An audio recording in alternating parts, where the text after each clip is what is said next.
ngọt này này thì không ngày nắng á nhâm tây ban tiêu prang mồi ô lằng thơm mình tên mòn nhâm vô mà còn lọc tắc tiếp á tao mà tiết nhâm tây ban chỉ mồi nâng món muối ní nhâm vô mà linh chỉ mồi nâng cô sấy á tao hả lấy nâng chập đám thôi mồi nhâm tạc ngọt này vâng lấy nhâm chập đám đường sầm ăn món này ăn sẵn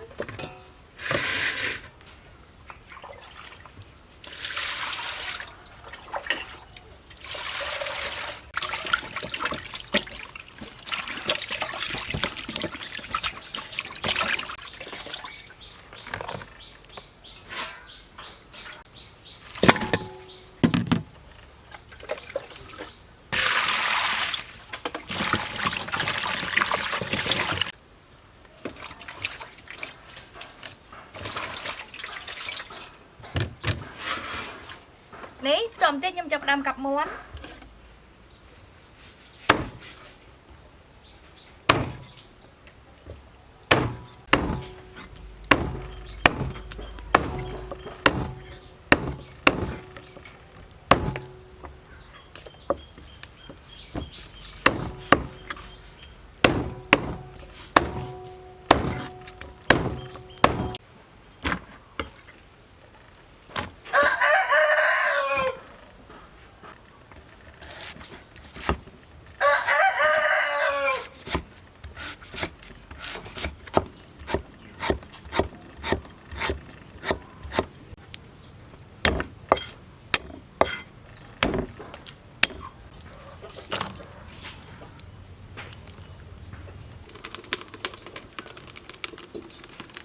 nấy à lấy nước nhâm chập đám đã linh món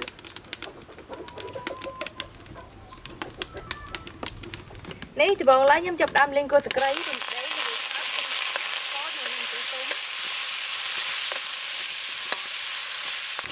nấy à lấy nó thường bao giờ ăn chua với nhâm chập đặc cây cho bấu xay sốt con số chắc rinh chốn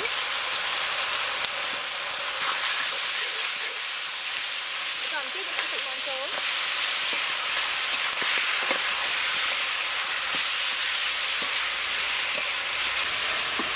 nếp tôm tí chúng ta trộn tí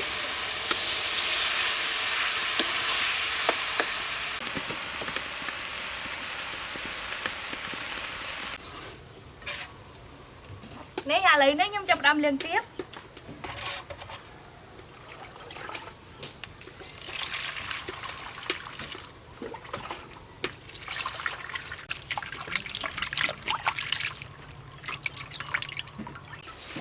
nếp tôm tết nhâm chập đâm buộc tiếp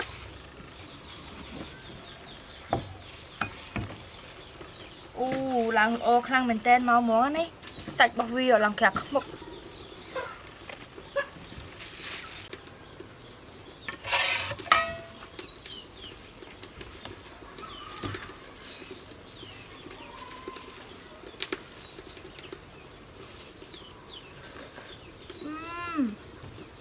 bạn bao dưỡng xanh không mình tên em chu lòng miên chuyện món á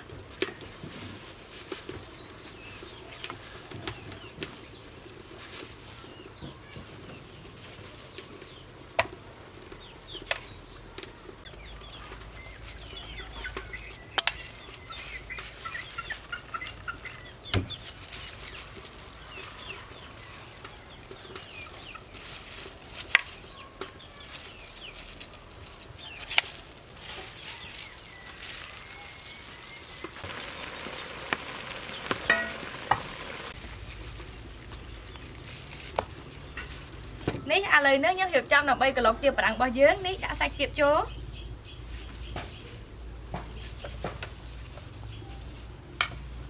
tạc đỏ cô cháy tạc đỏ cô khắp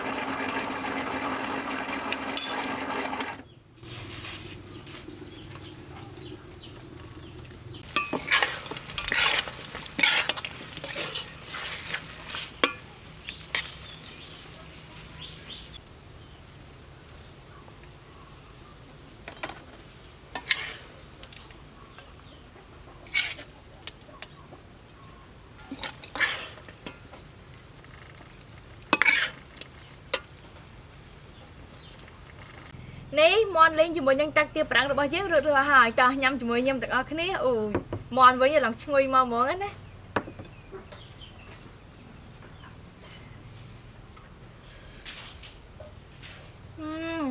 ឆ្ងាញ់ខ្លាំងមែនតើ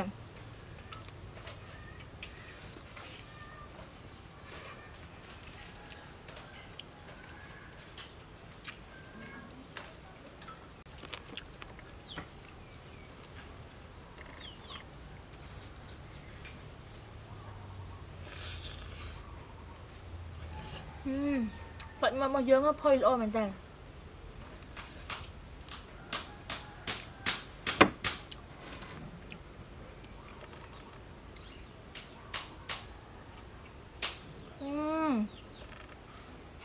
តាក់ទាប្រាំងរបស់យើងឡើងឆ្ងាញ់មកហ្មងជូអែមឆ្ងាញ់ខ្លាំងមែនតើ